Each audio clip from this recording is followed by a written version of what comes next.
Everyone, this is daveac on Blip TV, or maybe you're watching it on iTunes, but it's daveac vblog 018 for the 21st of November 2008, and the sort of subtitle for today's show is Birthdays, Anniversaries, and Wine.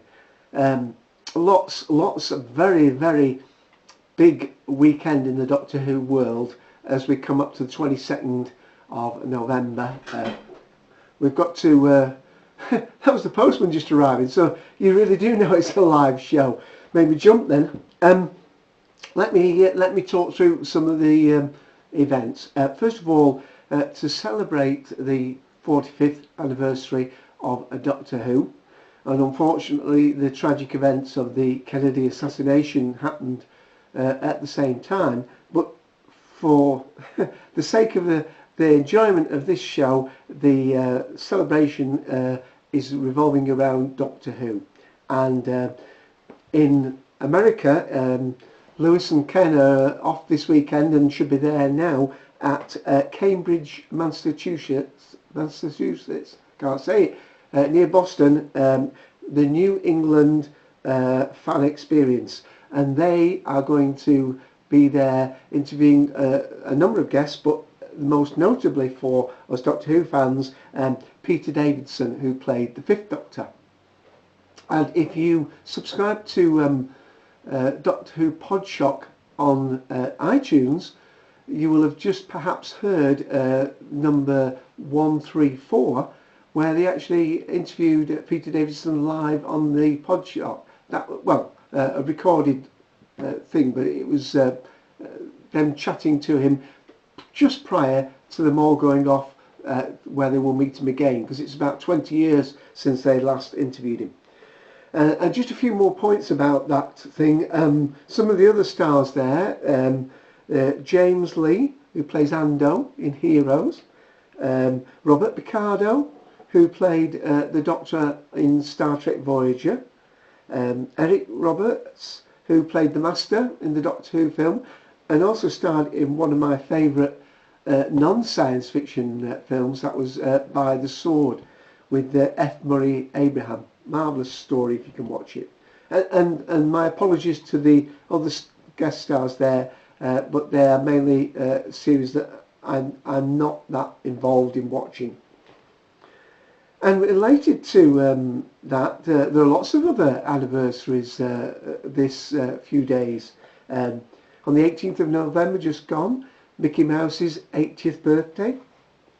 The 20th of November, Edwin Hubble, the chap who found out about the redshift and postulated about the expanding universe.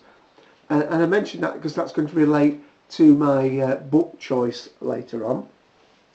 Other people I like, because I'm doing a music thing, although I couldn't find, I've got a disc, is Stephen Hoff, who plays the piano. He was born on the 22nd of November 1961. Scarlett Johansson was born in 1984 on the 22nd of November. And one, daveac was. So tomorrow, I've got these to open. And I might mention how old I am at the end, but I won't mention it now. Don't want to put the younger viewers off, do we? There's also been lots of things happening related to space. The Indian probe that was launched towards the moon has arrived there. Let me see if I can get it right. It's the Chandra. I'm going to get that wrong. I don't want to offend people with getting the name a bit wrong. Chandrayaan-1. I think I've mentioned it once before, but it is now orbiting the moon and will be mapping it for 2 years, and it's crash landed a probe on the moon as well. Also on Ustream, I actually watched the shuttle launching off live to go and do some upgrades to the space station.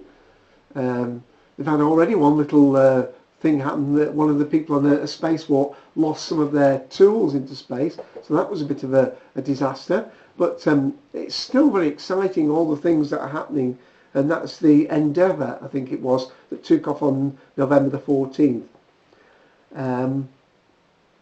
Let me think. Oh yes, upcoming things and things that are related to that from last weekend. Sorry, I'm jumping about a bit here, aren't I? Just a reminder that coming up on Sunday, the Survivors, the new remake of Survivors started. I did mention that in the last show, 9 o'clock, BBC One. And the CIA this Sunday, in actual fact, is going to be a round-robin catch-up of the series that are on at the moment. Last week, I think I mentioned we did about comedy. Well, this coming Sunday, we're going to have this round-robin, unless, of course, there actually is a live pod shock from the New England Fan Experience, in which case we'll be following on from that. But we will be talking about how Merlin is coming to an end, and we will be talking about that excitement. Again, I mentioned last week about the special veteran guest that we're expecting to see on the Sarah Jane Adventures. I'm not going to say anything more about that. So that wasn't very well done, I'm afraid, was it? But let me lead on. I mentioned Edwin Hubble. I mentioned that my book was not going to be a science fiction, it's going to be a science book, and it's called The Elegant Universe. And it's by Brian Greene, and I have to admit I'm on about the third go at trying to get through this, and that's not where I'm up to. I've actually bookmarked a page just to show you, but I'm just, well, not much further than that. I'm up to page nearly 89, 90 on my third go at reading it. It's one of those books where you can't read it and then put it down for a week and then pick it up. You need to read it if you miss more than a day or two, you find yourself rereading because it is quite complex.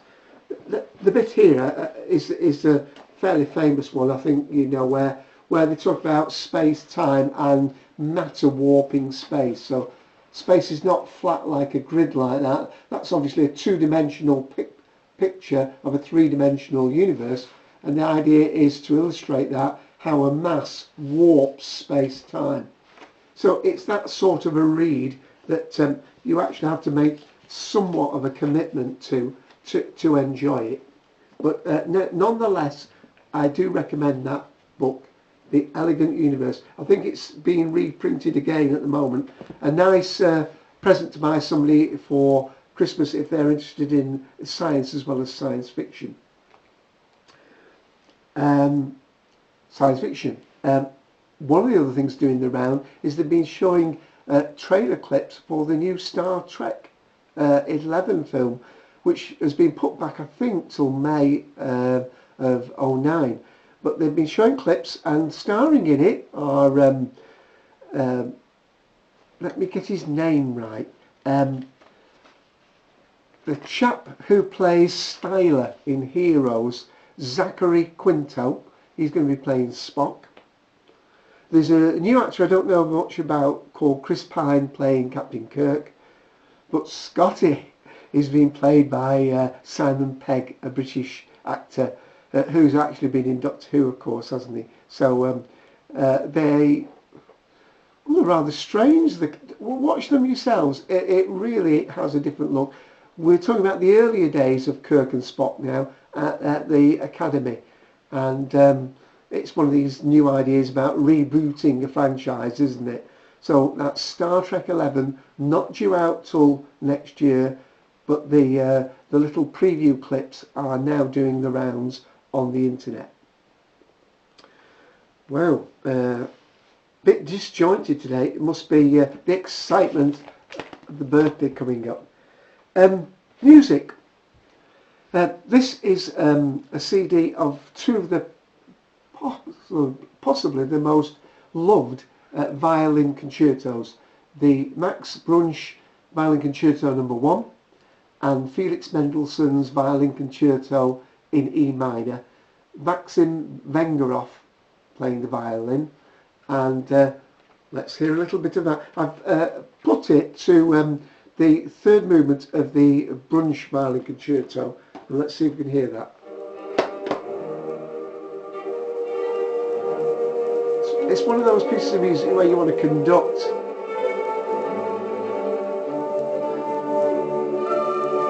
Violins coming in.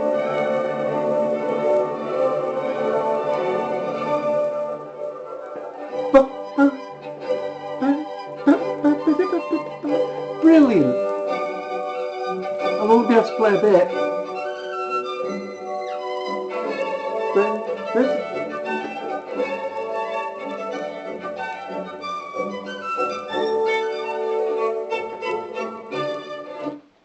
Oh, it's lovely.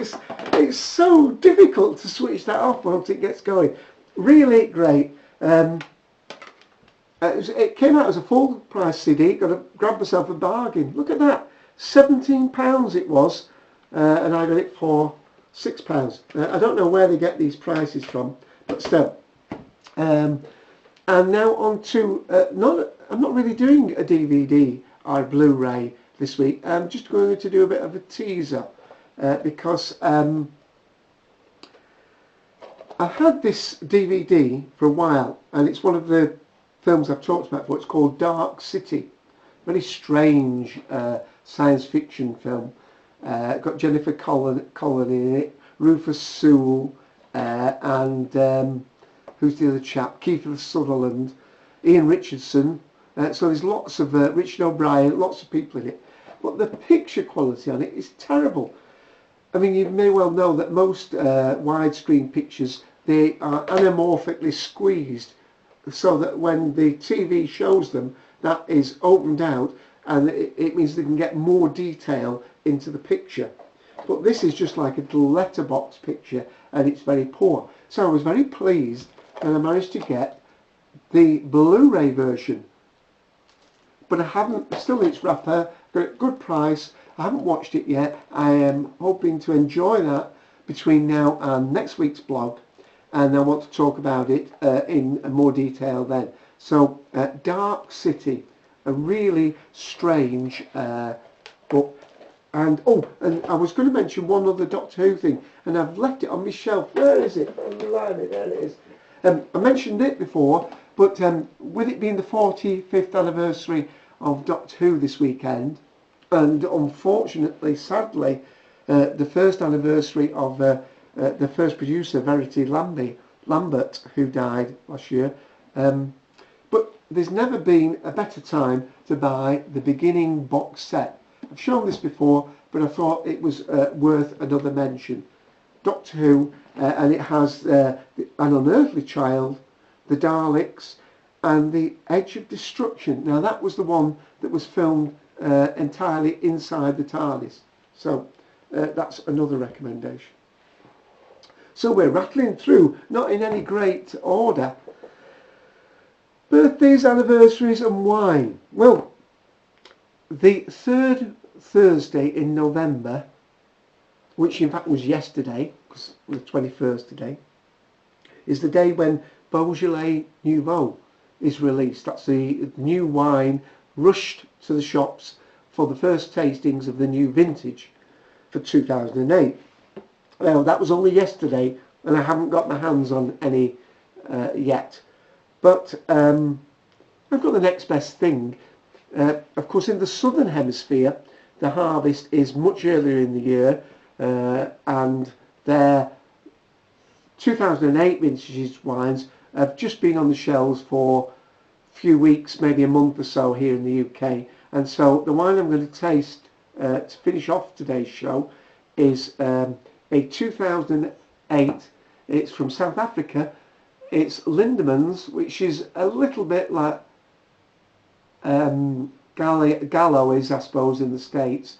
A big producer, a big bottler, and it's Cabernet Sauvignon Merlot, their cellar selection.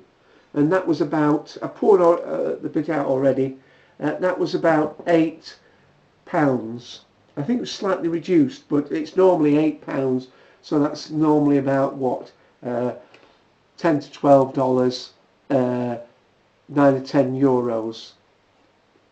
And here it is, poured out, ready for me to taste. It's early in the afternoon, but nevertheless, very fruity, bit of spice, bit of mustiness. No oak, no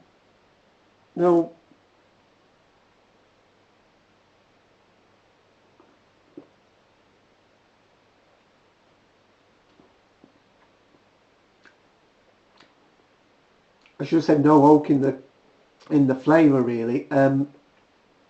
Blackcurrant, jammy, plummy, rich and fruity, very, very rich, dark flavour. Lovely colour, as I said.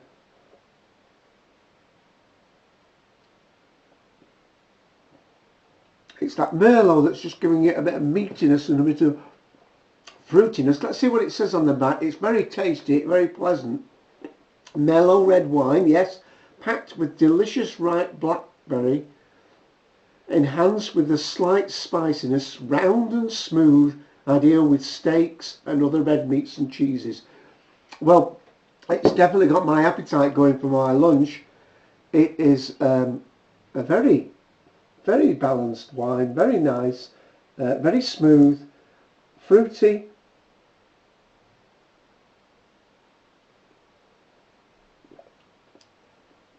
And I daren't drink any more of that now, but I will enjoy that later today. So I'm going to finish vblog 018, which I've jumped about a little bit. It's the excitement. Oh, did I say I'd say how old I was at the end? Because I didn't want to frighten all the young people off. I'll whisper it. 62. Let's hope they didn't hear that. So this is Dave AC wishing Lewis and Ken a great time at the New England fan experience in Cambridge, Massachusetts, which you can barely say. I hope they have a great interview with the Fifth Doctor. I asked Lewis to ask him one of the questions. The question was, just in case he does ask him, was did anything happen to him like happened to the Seventh Doctor, Sylvester McCoy and Ace, when they were filming? It was the part when she was in this water tank and the glass started to crack and so on, and Sylvester McCoy realised that she was in danger, and he was the hero of the hour and called for help, and they got Sophie Aldred out safely, but it could have been very nasty. And my question was if you could ask Peter if anything happened while he was filming Doctor Who of a similar type. So that's it for Dave AC vblog 108. Try and be a bit more organised next week. Cheers everyone.